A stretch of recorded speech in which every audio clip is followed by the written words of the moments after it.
paz do Senhor, meus queridos, a paz do Senhor, meus amados, uma boa tarde na presença do Senhor. E o desejo do meu coração é que você, de manhã desse dia, nesse entardecer desse dia, nesse anoitecer que breve virá, que você possa ter dentro de você o desejo de cultuar a Deus com a sua vida. O desejo do meu coração é que você, nesse dia de hoje, dia 30, finalzinho já do mês de maio, hoje, sábado, que você nesse sábado possa ter tirado um tempo para, com a sua vida, ter feito um culto a Deus, que você possa ter adorado a Deus nesse dia de hoje. Talvez você há de falar assim: Enos, eu não tive tempo, eu andei muito ocupado, eu andei muito ocupada, e não tive tempo para pegar na palavra de Deus, não tive tempo para orar, não tive tempo para jejuar, não tive tempo para louvar em meio a um momento de murmuração que eu me encontrei nesse dia de hoje. Não tive tempo de permanecer na torre da vigilância, posicionado, ligado, pronto para ouvir a voz de Deus e obedecer a voz de Deus. E é nessa hora que eu estou iniciando aqui o momento da palavra. E eu quero compartilhar com você uma palavra que Deus me deu, que Deus colocou ela dentro do meu coração, e eu tenho sido inflamado por essa palavra. Eu quero compartilhar com você uma mensagem que Deus me deu ao longo de um estudo que eu estava fazendo da leitura diária da palavra de Deus. Eu quero compartilhar, eu quero passar para você. Talvez você vai falar assim: eu já ouvi hoje muitas mensagens no rádio, na rua, uma pessoa veio, me deu um folheto, e eu não vi nada de novo. Talvez para você a palavra de Deus não tenha a devida importância que ela tem que ter, mas só o fato de você ter ouvido a palavra, ter recebido a palavra, Deus tem poder para, através dessa palavra, trazer um grande livramento para a tua vida e para toda a tua casa. Só depende de você. A palavra de Deus fala lá em Romanos capítulo 10, versículo 17, a fé vem pelo ouvir a palavra de Deus, ou a pregação da palavra de Deus. Então, nesse momento, eu quero convidar você, nessa hora, a pegar a palavra de Deus. Pega a Bíblia Sagrada e vamos ler aqui um versículo no livro de 1 Reis, capítulo 18, versículo 19. Livro de 1 Reis, capítulo 18, versículo 19. Eu fiz questão de anotar algumas informações que Deus me fez enxergar quando eu estava estudando essa passagem, que assim como está servindo para a minha vida, vai servir para a tua vida também.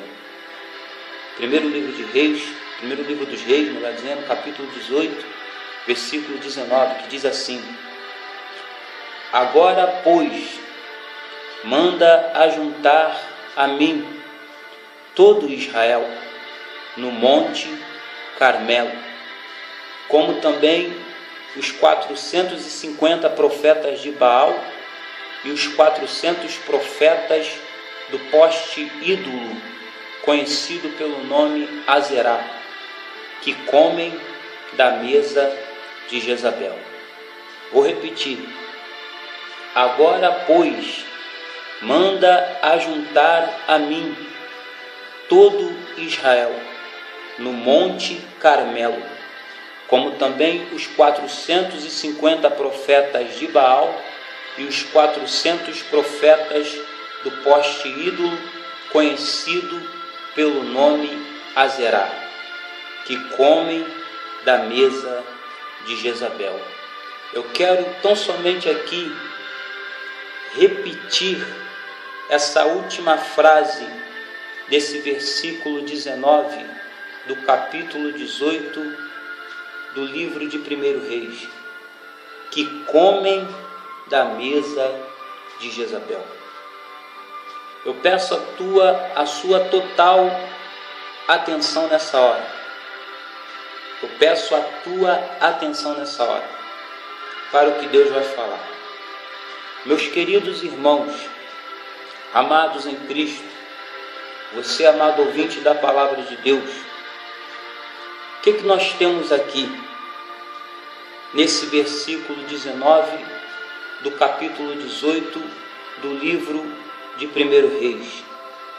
Quando Elias, aqui nesse texto, convoca os 450 profetas de Baal e os 400 profetas de Azerá, Elias, ele convocou esses profetas para o desafio do Carmelo.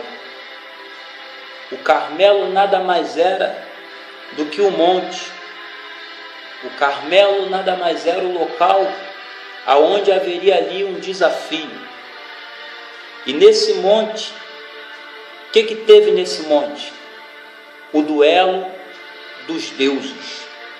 De um lado, Baal, que para os seus seguidores controlava a chuva e simbolizava as forças da natureza.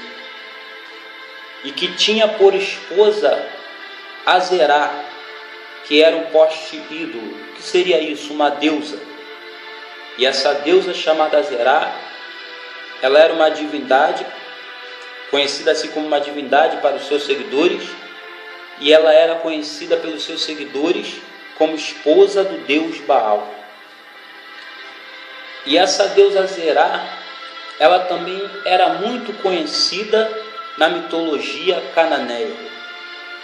Pois bem, Elias, aqui no versículo 19, ele convocou os 450 profetas de Baal e os 400 profetas de Azerá, que nos seus dias eram sustentados e protegidos por Jezabel. Então, de um lado, você tinha Baal, você tinha os profetas de Baal e você tinha os profetas de Azerá. No total ali, 850 profetas. A Bíblia deixa bem claro que era 450 profetas de Baal e mais 400 profetas de Azerá. No total, 850 profetas. Então, de um lado estava Baal e seus profetas. Era o desafio do Carmelo. Era o duelo dos deuses. E do outro lado estava Elias como referência ou referencial de Deus. Elias, um homem que foi levantado por Deus como profeta e que com a sua vida, a vida dele era um exemplo, a vida dele era um testemunho vivo do poder de Deus. Era um homem que estava nas mãos de Deus naquele momento. Era um homem que estava no centro da vontade de Deus naquele momento. Era um homem que a sua vida era um exemplo que tinha que ser seguido e imitado por todos. Louvado seja Deus. E você vai ver que aqui no versículo 19, o versículo 19 nos deixa bem informado e inteirado de que os profetas de Azerá, que serviam a deusa Azerá, eles comiam da mesa de Jezabel. E o que seria esse comer da mesa de Jezabel? significava tão somente isso, que eles não só comiam da mesa de Jezabel, mas também eles eram alimentados e dependiam do alimento que Jezabel lhes dava. Ou seja, eles dependiam de Jezabel para poder ter a sua comida. Eles dependiam de Jezabel para poder se alimentar. E para que isso acontecesse, eles tinham que comer da mesa. Quando a Bíblia aqui está falando comer da mesa, ela está deixando bem claro o seguinte: para que esses profetas de Azerá, esses 400 profetas de Azerá, comessem ou tivessem o seu alimento no tempo certo, eles tinham que se assentar na mesa de Jezabel, eles tinham que ter acesso à mesa de Jezabel, eles tinham que ter uma assiduidade, eles tinham que frequentar, eles tinham que estar presentes em todo o tempo, servindo a Jezabel, que por sua vez era uma mulher totalmente endemoniada, que se você for estudar no livro de 1 Reis, capítulo 17, capítulo 18, você vai ver ali que essa mulher, ela era uma mulher totalmente sem Deus, sem paz e sem salvação. Uma mulher perturbada, uma mulher que o inimigo tomava conta da sua vida. Louvado seja Deus. Amados, você precisa entender nessa tarde desse dia o que Deus está falando com você neste exato momento. O que Deus quer passar para você. Porque a sua vida só vai para frente se você prestar atenção e der ouvido e der crédito ao que Deus está falando para você. Eu quero colocar um título nessa mensagem, meu amor. Eu quero colocar um título nessa mensagem. E o título dessa mensagem é este: você é profeta de Deus ou você é profeta de Jezabel? Você vem fazendo a vontade de Deus ou você vem fazendo a vontade de Jezabel? Uma mulher idólatra, uma mulher que não tinha comunhão com Deus, uma mulher que a sua alma, o seu espírito estava vazio de Deus, não tinha nada, não tinha nem um pouquinho da graça, do amor de Deus. Uma mulher que vivia se prostrando diante de Baal, diante de Azerá. Você está obedecendo a ordem de quem? De Deus? Ou você está obedecendo a ordem de Jezabel? Você está se assentando na mesa de quem? De Deus ou na mesa de Jezabel?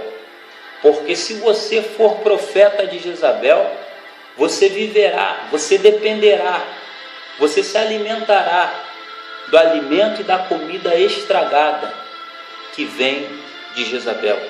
Mas se você for profeta de Deus, você viverá, você dependerá, você se alimentará da comida que Deus vai enviar para você. Antes de eu terminar essa mensagem, quando eu estava estudando essa passagem, Deus falava no meu coração: Enos, cuidado com as mesas que vão aparecer na tua frente. Deus falava isso comigo. E agora Deus está mandando eu falar para você, meu irmão, para você, minha irmã, para você, ministro, para você, ministra da palavra, para você, ministro do louvor, para você, cantor, cantora, pregador, pregoeiro, mensageiro, mensageira, profeta do Senhor, profetisa do Senhor, sacerdote do Senhor, levita na casa de Deus. Cuidado com as mesas que vão aparecer. Se você for estudar na Bíblia o significado da palavra mesa, a palavra mesa sempre vai estar ligado na Bíblia a banquete. A banquete. E o que eu entendo com isso aí? Na maioria das vezes, Deus, Ele tem poder de, ao longo da nossa trajetória, ao longo da nossa caminhada, ao longo da nossa jornada aqui na terra, preparar uma mesa no deserto em que nós estamos atravessando. Ele tem poder de preparar uma mesa no deserto. E quando eu digo que ele tem poder de preparar uma mesa no deserto, eu digo que ele tem poder de preparar um banquete no deserto para mim e para você, para nós. Mas também, assim como Deus tem poder, Satanás, não satisfeito, ele veio para enganar, ele veio para tentar frustrar a obra do Senhor, a vontade de Deus, os sonhos de Deus na minha vida e na tua vida. Ele veio para tentar nos parar. E o inimigo, para tentar me parar, para tentar te parar, ele faz de tudo. Ele faz de tudo. Ele faz de tudo para nos ludibriar, para nos enganar. E talvez você aí esteja aguardando por esses dias que o seu celular toque, que o seu celular apareça aquele número daquela pessoa para te chamar para aquele banquete, para te chamar para aquela reunião, para te chamar para aquela festa. Sabe o que Deus está mandando te dizer? Cuidado com as mesas que você anda se assentando. Muitas das vezes, ou na maioria das vezes, essas mesas não foram preparadas por Deus.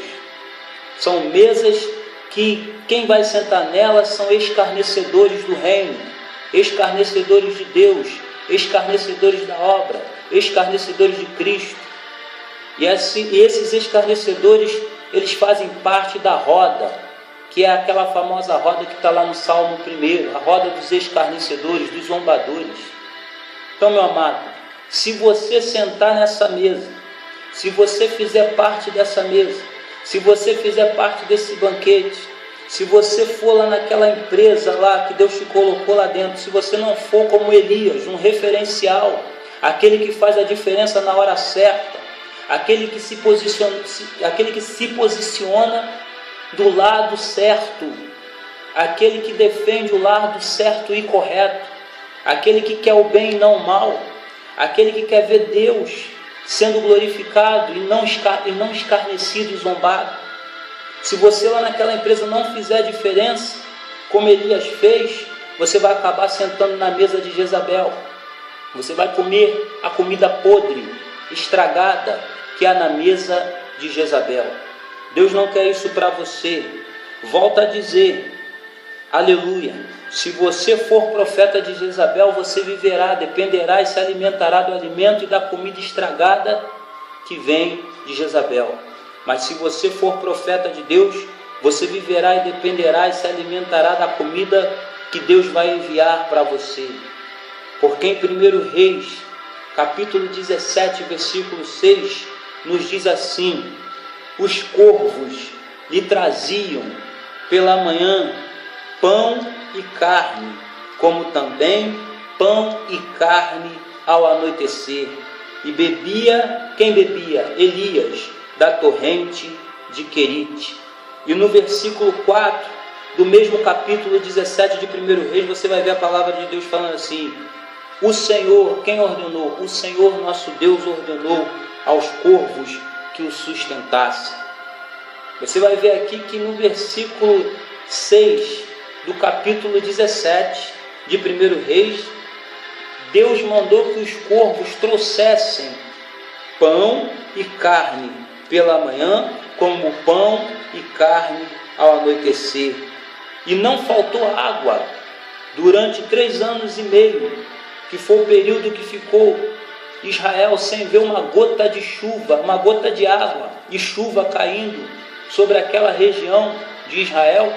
Não faltou para Elias o alimento, não faltou para Elias, o profeta Elias, a comida, e não faltou para o profeta Elias a água. Por quê? Porque no versículo 4 do mesmo capítulo 17 de 1 Reis, você vai ver a palavra de Deus dizendo que o Senhor ordenou que os corvos o sustentassem. Sabe o que eu aprendo aqui? Eu aprendo aqui que Deus, nesses 2 versículos, tanto 6 como 4, tanto 4 como 6, do capítulo 17 de 1 Reis, Deus estava falando para Elias: eu sou Jeová Jireh, eu sou o Deus que provê, eu sou o Senhor que providencia tudo para aquele que necessita. Só que você tem que entender o seguinte: a provisão de Deus não vai chegar no teu tempo, a provisão de Deus vai chegar no tempo dele. O agir de Deus vai ser no tempo dele, a operação de Deus vai ser no tempo dele, a manifestação do poder de Deus vai ser no tempo dele, não vai ser na hora que você quer. Deus não é seu empregado, Deus não é seu funcionário, que você faz lá na sua empresa o que você bem entende com ele, manda e desmanda. Deus com Deus não é assim, meu amado, com Deus não é assim, minha querida.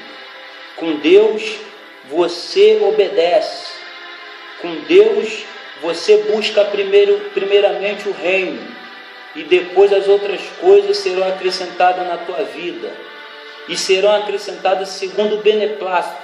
Sabe o que é isso, beneplácito? Segundo o bel prazer, o querer, o desejo de Deus, segundo a vontade de Deus. Quando Deus achar por bem de fazer, Ele vai fazer. Mas você vai me dizer assim: Enos, mas no caso de Elias, você acabou de ler aí que os corvos lhe traziam pela manhã pão e carne, como também pão e carne ao anoitecer, e bebia ele das águas da torrente de Querite. E no versículo 4 do mesmo capítulo 17, o Senhor ordenou aos corvos que o sustentassem. Sim. Por que Deus fez isso, Enos? Porque Elias aqui estava no centro da vontade de Deus. Tem muita gente que está querendo ver o milagre, está querendo ver a provisão, está querendo ver a cura, está querendo ver o parente sendo liberto, mas ele mesmo não quer se colocar no centro da vontade de Deus. Sabe o que é se colocar no centro da vontade de Deus, meu amado? Obedecer a Deus, ouvir a voz de Deus. O que é ouvir a voz de Deus? A palavra de Deus, como você está ouvindo nessa hora. E obedecer a voz do Senhor, obediência à palavra que sai da boca de Deus. E depois tomar posição diante da presença do Senhor. Sabe por que Deus providenciou alimento para Elias, para esse profeta? Sabe por que Deus mandou os corvos sustentar esse profeta? Porque ele estava fazendo a vontade de Deus. Em meio a um tempo de incredulidade e tamanha idolatria no reino de Israel, nos dias de Acabe e Jezabel, esse homem se posicionou e levantou a bandeira do reino de Deus, dizendo que Deus era o Deus verdadeiro. No entanto, você vai ver que lá em 1 Reis, capítulo 17, versículo 1, Deus permitiu isso tudo viesse a acontecer, porque você vai ver lá no versículo 1 de 1 Reis, capítulo 17, Elias, o tisbita, que habitava em Gileade, ele vai até Acabe e ele diz a Acabe assim: vive o Senhor, Deus de Israel, em cuja presença estou, que nestes anos não haverá orvalho e nem chuva, senão segundo a minha palavra.